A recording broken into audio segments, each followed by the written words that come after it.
दाऊद अलैहिस्सलाम का सिलसिला नसब यहूदा बिन याकूब से जा मिलता है। आप छोटे कद के थे, आंखें नीली, बाल हल्के और दिल के साफ शफाफ थे। आप बनी इसराइल पर हुकूमत करने लगे। अल्लाह ताला ने इनकी हुकूमत को मजबूत कर दिया और यूं बनी इसराइल एक बार फिर यकजा हो गए। अल्लाह ताला ने आप पर बहुत से मोजज़ात जाहिर फरमाए। आप पर एक किताब भी नाजिल हुई जिसे जबूर के नाम से जाना जाता है।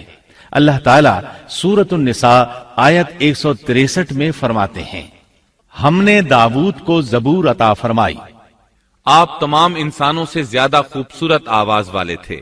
सही बुखारी की एक हदीस में है कि एक मर्तबा रसूलुल्लाह सल्लल्लाहु अलैहि वसल्लम ने अबू मूसा अशअरी रजी अल्लाह अन्हु को कुरान मजीद की तिलावत करते सुना। उनकी आवाज बहुत खूबसूरत थी। आप उनकी किरात तवज्जो से सुनने लगे। फिर आपने फरमाया, ए अबू मूसा, तुझे दाऊद अलैहिस्सलाम जैसी बेहतरीन आवाज अता की गई है।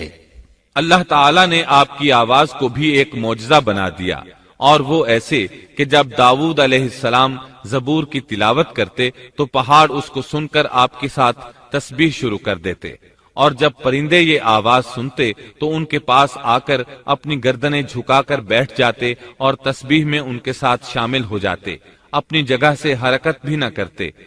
अल्लाह ताला सूरह सबा आयत 10 में फरमाते हैं, ए पहाड़ों, इसके साथ रग़बत से तस्बीह पढ़ा करो, और परिंदों को भी यही हुक्म है। खुद दाऊद अलैहिस्सलाम के बारे में अल्लाह ताला का फरमान है, और हमारे बंदे दाऊद को याद करें जो बड़ी कुव्वत वाला था, यकीनन वो बहुत रुजू करने वाला था। इसी तरह अल्लाह ताला सूरतुल अंबिया आयत 79 में फरमाते हैं, और हमने पहाड़ को दाऊद के ताबे कर दिया जो तस्बीह करते थे, और परिंदों को भी, और हम ही ये सब कुछ करने वाले थे। इसी तरह सूरह स्वाद आयत 18 और 19 में अल्लाह ताला फरमाते हैं, यकीनन हमने पहाड़ों को उसके ताबे कर रखा था कि उसके साथ शाम को और सुबह को तस्बीह खानी करें, और परिंदे भी सब के सब उनके ताबे रहते थे। ये दाऊद अलैहिस्सलाम के मोजज़ात थे। अल्लाह ताला ने और भी कई मोजज़ात से उन्हें नवाजा था। अल्लाह ने आपके लिए लोहे को नर्म फरमा दिया था। आप लोहे से इस तरह चीजें बना लेते थे जिस तरह लोग गारे और मिट्टी से बना लेते हैं। आप लोहे से जिरहें बनाते थे। नूह अलैहिस्सलाम से पहले भी जिरहें होती थीं, लेकिन वो तख्तियों की मानंद होती थीं। उनको सीने और कमर की तरफ लटका लिया जाता था, लेकिन उनका बोझ बहुत होता था। आपने लोहे की कड़ियां और दायरे बनाकर उनको खास अंदाज में जोड़ जोड़ कर जिरहें तैयार की। ये बहुत हल्का लिबास था और पूरे जिस्म को दुश्मन के वार से महफूज रखता था। अल्लाह ताला सूरह सबा आयत 10 और 11 में फरमाते हैं, और हमने उसके लिए लोहा नर्म कर दिया कि तू पूरी पूरी जिरहें बना और जोड़ों में अंदाजा रख। तुम सब नेक काम किया करो, यकीन मानो कि मैं तुम्हारे आमाल देख रहा हूं। इन आयात में अल्लाह ताला फरमाते हैं कि दाऊद अलैहिस्सलाम को हमने हुक्म दिया कि जिरहें लोगों के लिए निहायत मौजू होनी चाहिए।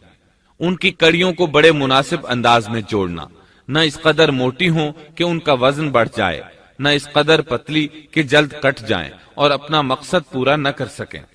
इसी तरह अल्लाह ताला सूरतुल अंबिया आयत 80 में फरमाते हैं, और हमने उसे तुम्हारे लिए लिबास बनाने की कारीगरी सिखाई ताकि लड़ाई के जरर से तुम्हारा बचाव हो सके। क्या अब तुम शुक्रगुजार बनोगे? बहरहाल इस सनद के मूजिद दाऊद अलैहिस्सलाम हैं। अल्लाह ताला ने आपकी हुकूमत को खूब मजबूत किया, आपको जबरदस्त फजाइल और मोजज़ात से माला माल किया। अल्लाह ताला सूरत स्वाद आयत 20 में फरमाते हैं, और हमने उसकी सल्तनत को मजबूत कर दिया था और उसे हिकमत दी थी और बात का फैसला समझा दिया था। आप लोगों के दरमियान निहायत आदिलाना फैसले फरमाते थे। आप नबी भी थे, बादशाह भी और काजी भी। आपकी हुकूमत के मुतालिक कई अहकामात नाजिल हुए। इनमें से कुरान मजीद में एक हुक्म अजीब अंदाज से आया है। हुआ यूं कि आपने इबादत और अदालत के लिए औकात मुकर्रर कर रखे थे। इबादत के लिए एक जगह बनवा रखी थी। दिन में फैसले करते, रात को इबादत। जब इबादत करते तो किसी को उनके पास आने की इजाजत नहीं थी। एक रोज ऐसा हुआ कि 2 आदमी बगैर इजाजत अंदर आ गए। दरवाजा बंद था, लेकिन वो दीवार फांद कर अंदर आ गए। आप डर गए कि कहीं हमला आवर न हो। اللہ تعالیٰ سورت سعد آیت 21 اور 22 میں فرماتے ہیں، اور کیا تجھے جھگڑا کرنے والوں کی بھی خبر ملی جبکہ وہ دیوار پھاند کر محراب میں آ گئے؟ جب یہ داؤد کے پاس پہنچے تو وہ ان سے ڈر گئے۔ وہ کہنے لگے، خوف نہ کیجیے، ہم مقدمہ کے 2 فریق ہیں، ہم میں سے ایک نے دوسرے پر زیادتی کی ہے، لہٰذا آپ ہمارے درمیان حق کے ساتھ فیصلہ کر دیجئے اور ناانصافی نہ کیجیے اور ہمیں سیدھی راہ بتا دیجیے۔ داؤد علیہ السلام نے فرمایا، بتاؤ تمہارا کیا مسئلہ ہے؟ ان میں سے ایک نے کہا، یہ میرا بھائی ہے، اس کے پاس 99 دمبیاں ہیں اور میرے پاس ایک ہی دمبی ہے، لیکن یہ مجھ سے کہہ رہا ہے کہ اپنی یہ ایک بھی مجھے دے دے اور مجھ پر بات میں بڑی سختی برتتا ہے۔ اس آیت کی تفسیر میں ہے کہ ایک دمبی والے بھائی نے کہا، یہ میرا بھائی بہت چالاک ہے، برے طریقے سے بات کرتا ہے، کہتا ہے کہ میری دمبیاں چرنے جاتی ہیں تو اس اپنی ایک دمبی کو بھی ان کے ساتھ بھیج دیا کرو۔ جب میری دمبی اس کی دمبیوں کے ساتھ آنے جانے لگ گئی تو اب یہ کہتا ہے کہ یہ بھی میری ہے، اب میں خالی ہاتھ ہوں۔ اس طرح میں اس کے ظلم کا نشانہ بن چکا ہوں۔ داؤد علیہ السلام نے فوراً کہا، اس کا اپنی دمبیوں کے ساتھ تیری ایک دمبی ملا لینے کا سوال واقعی تیرے اوپر ایک ظلم ہے، اور اکثر حصے دار اور شریک ایسے ہی ہوتے ہیں کہ ایک دوسرے پر ظلم کرتے ہیں، سوائے ان لوگوں کے جو ایمان لائے اور جنہوں نے نیک عمل کیے، اور ایسے لوگ بہت ہی کم ہیں۔ داؤد علیہ السلام نے دوسرے بھائی کی بات سنے بغیر ہی اسے ظالم ٹھہرا دیا۔ آپ کا فیصلہ سنتے ہی دوسرا بول اٹھا، آپ نے میری بات تو سنی ہی نہیں اور فیصلہ دے دیا، پہلے آپ میری بات تو سنتے۔ داؤد علیہ السلام فوراً بھانپ گئے کہ ان سے غلطی ہوئی ہے اور سمجھ گئے کہ یہ اللہ تعالیٰ کی طرف سے آزمائش ہے۔ آپ نے فوراً توبہ کی، اللہ کی طرف رجوع کیا اور استغفار کرنے لگے۔ اور داؤد سمجھ گئے کہ ہم نے انہیں آزمایا ہے، پھر تو اپنے رب سے استغفار کرنے لگے اور عاجزی کرتے ہوئے سجدے میں گر پڑے اور پوری طرح رجوع کیا۔ پس ہم نے بھی ان کا وہ قصور معاف کر دیا، یقیناً وہ ہمارے نزدیک بڑے مرتبے والے اور بہت اچھے ٹھکانے والے ہیں۔ اس کے بعد اللہ تعالیٰ سورت سعد آیت 26 میں فرماتے ہیں، اے داؤد، ہم نے تمہیں زمین میں خلیفہ بنا دیا، تم لوگوں کے درمیان حق کے ساتھ فیصلہ کیا کرو اور اپنی نفسانی خواہش کی پیروی نہ کرو، ورنہ وہ تمہیں اللہ کی راہ سے بھٹکا دے گی۔ یقیناً جو لوگ اللہ کی راہ سے بھٹک جاتے ہیں ان کے لیے سخت عذاب ہے، اس لیے کہ انہوں نے حساب کے دن کو بھلا دیا ہے۔ اس طرح داؤد علیہ السلام اللہ تعالیٰ کے اس فرمان کے مطابق فیصلے کرنے لگے۔ اللہ کے ہاں ان کا احترام اور اکرام اور بڑھ گیا۔ آپ کثرت سے روزے رکھتے اور خوب عبادت کرتے۔ آپ اس وقت تمام انسانوں سے بڑھ کر اللہ کی عبادت کرنے والے تھے۔